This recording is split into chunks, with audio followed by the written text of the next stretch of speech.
बिस्मिल्लाहिर्रहमानिर्रहीम। अस्सलाम वालेकुम दोस्तों, आज की इस वीडियो में हमने ये सीखना है कि हम एक्सेल के अंदर एक फॉर्मेट के ज़रिए से check number, ID card number और सेल नंबर्स कैसे लिख सकते हैं। दोस्तों, जो डाटा एंट्री का काम होता है उसके अंदर अक्सर ये काम आ जाता है कि हमें एक कॉलम के अंदर सारे सेल नंबर्स एंटर करने हैं या आईडी कार्ड नंबर्स एंटर करने हैं, ये चेक नंबर्स लिखने हैं। तो हम उसके लिए एक फॉर्मेट बना सकते हैं। उससे फॉर्मेट के ज़रिए से हमारा काम बहुत ज़्यादा आसान हो जाएगा और हम सिर्फ कीबोर्ड की मदद से एंट्री करते जाएंगे और हमें कोई फॉर्मेट बार बार नहीं बनाना पड़ेगा। तो जैसे कि चेक नंबर्स लिखने होते तो चेक नंबर्स के डिजिट्स मुख्तलिफ होते हैं, जैसे यूबीएल के अलग हैं, इसी तरह एमसीबी के अलग हैं, मतलब उनके डिजिट नंबर्स आगे पीछे होते हैं। मतलब यूबीएल का 8 डिजिट का चेक नंबर होता है, इसी तरह एमसीबी का आई थिंक 7 नंबर का है। तो इस तरह मुख्तलिफ बैंक्स के मुख्तलिफ चेक नंबर्स हो सकते हैं। इसी तरह आईडी कार्ड नंबर हमारा 15 डिजिट का होता है जिसके अंदर 2 डैशेज इंक्लूड हैं। इसी तरह सेल नंबर होता है। सेल नंबर्स के अंदर अगर हमने एक डैश लगानी है, मतलब कोड को अलग करना है और ओरिजिनल नंबर को अलग करना है, तो उसके लिए भी एक फॉर्मेट बनाया जा सकता है। चेक नंबर्स के लिए हम लोग क्या करेंगे कि चेक नंबर जैसे कि 8 डिजिट का है तो आप आसानी से लिख सकते हैं, मतलब उसको सिंपली टाइप किया जा सकता है, या आप उसके लिए एक फॉर्मेट बना लें। अगर आप ये चाहते हैं कि वो डिजिट्स को मेंटेन करे, मतलब जैसे 8 डिजिट्स का यहाँ पर है तो 1 2 3 4 5 6 7 8 डिजिट का ये हो गया, ठीक है। लेकिन मैं ये चाहता हूँ कि नहीं, ये डिजिट्स को मेंटेन करे ताकि आपको पता चलता रहे कि आपने गलत नंबर तो नहीं टाइप कर दिया, ठीक है। तो उसके लिए आप मसलन आपने यहाँ पर किया 1 2 3 4, ठीक है। इस तरीके से भी आपको पता चलता है कि अभी नंबर पूरा नहीं है, ठीक है। या फिर आप ये चाहते हैं कि इससे पहले ये 0 लगा दे, मतलब 8 डिजिट पूरे करे, मतलब जितने डिजिट कम हो उतने जो है वो 0 साथ लगा दे। ये भी समटाइम ज़रूरत पड़ सकती है आपको। तो आप किस तरीके से करेंगे, तो मैं यहाँ पर एक फॉर्मेट बनाता हूँ। यहाँ पर राइट क्लिक करके फॉर्मेट सेल में गया, ठीक है। फॉर्मेट सेल्स में जाने के बाद यहाँ पर आप 8 टाइम्स 0 टाइप कर दें, 1 2 3 4 5 6 7 8, ठीक है। अब यहाँ पर आप जब कोई नंबर टाइप करेंगे 1 2 3 4 5 6 7 8, ठीक है, 8 डिजिट्स पूरे हैं, 1 2 3 4। तो ये देखिए मैंने यहाँ पर 4 डिजिट्स लिखे थे लेकिन उससे पहले 4 0 लगा दिए, मतलब 4 डिजिट कम थे तो उसने जितने डिजिट कम होंगे उतने 0 डाल देगा वो, ठीक है। मैंने यहाँ पे एक नंबर टाइप किया तो 7 0 7 लग गए, 2 नंबर किए तो 6 0 7 लग गए। मतलब इस तरीके से वो डिजिट को मेंटेन कर रहा है। मतलब ये इस पूरे यहाँ तक आपको ये 8 डिजिट मेंटेन करेगा। मतलब अगर आपने गलती से एक डिजिट लिख के एंटर मार दिया तो 7 0 7 डाल देगा, मतलब कि वो जो लिमिट हमने 8 डिजिट्स की रखी है वो उसको कंप्लीट करेगा। अगर आप ऐसा नहीं चाहते, आप चाहते कि बस जितना मैंने लिखा है उतना ही लिखा जाए, तो आप इसको डिलीट करके और यहाँ पर आप इसको दोबारा फॉर्मेट सेल्स में जाएं। फॉर्मेट सेल्स में जाने के बाद कस्टम, और कस्टम में यहाँ जहाँ आपने 0 लिखा है यहाँ पर आप 8 टाइम्स हैश लिख दें, 1 2 3 4 5 6 7 8 एंड देन प्रेस ओके। और अब इसको नीचे तक कॉपी कर दें, पेस्ट कर दें।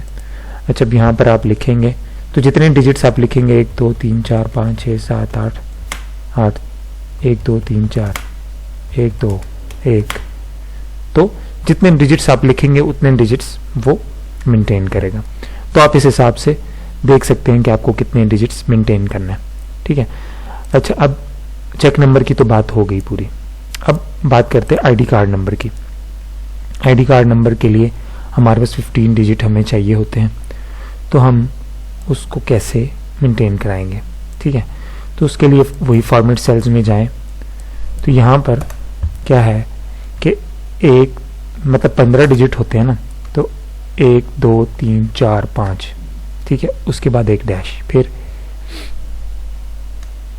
1 2 3 4 5 6 7, फिर एक डैश एंड देन ये, ठीक है।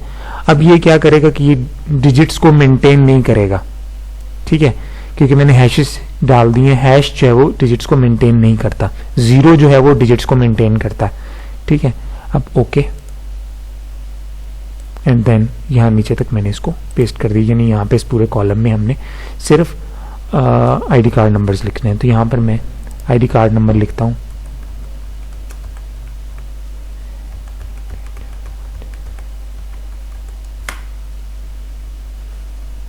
ठीक है।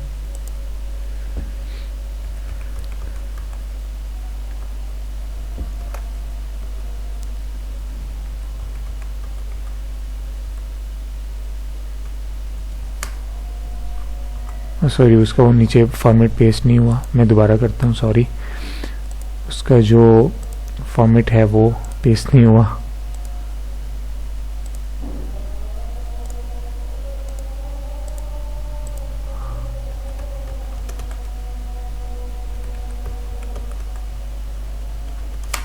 तो ये देखिए अब ये इसने उठा लिया। इसको अगर मैं नीचे की तरफ पेस्ट करूं तो मैं इसको हटा देता हूं यहाँ से। तब अब यहाँ पर जब आप लिखेंगे, अब मैं वो जो डैश है वो पेस्ट टाइप नहीं करूंगा, बल्कि सिर्फ एंटर मारा है तो वो नीचे की तरफ आ रहा है, ठीक है। तो ये मैं डमी डाटा में डाल रहा हूँ, ये कोई नंबर्स नहीं है किसी के, बस ये मैं वैसे अपने पास से नंबर्स टाइप कर रहा हूँ। तो आप इस तरीके से इसका एक फॉर्मेट बना सकते हो, उस फॉर्मेट की मदद से आप इसको लिख करके जो है वो फॉर्मेट बना करके आप इसको टाइप कर सकते हो। तो ये इससे आपका काम आसान हो जाएगा। अच्छा, नेक्स्ट जो है वो हम क्या करते हैं कि सेल नंबर्स। अब सेल नंबर्स के लिए क्या फॉर्मेट होगा कि इसको यहाँ तक मैं पहले मर्ज कर लूँ और देन मैं इसको यहाँ तक लेकर आता हूँ। अब देखिए कि नंबर्स के लिए क्या फॉर्मेट होता है।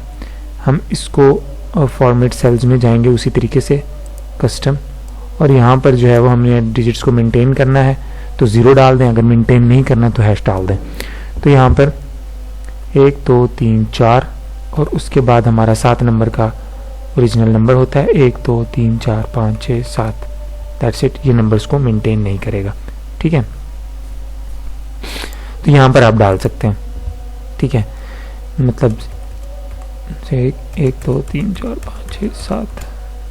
तो ये देखिए, तो वो इस तरीके से आपका नंबर। अच्छा, अगर आप ये चाहते हैं कि ये इसके साथ +92 भी लिखा हुआ है तो आप क्या करेंगे, तो मैं इसके दोबारा फॉर्मेट सेल्स में जाता हूँ।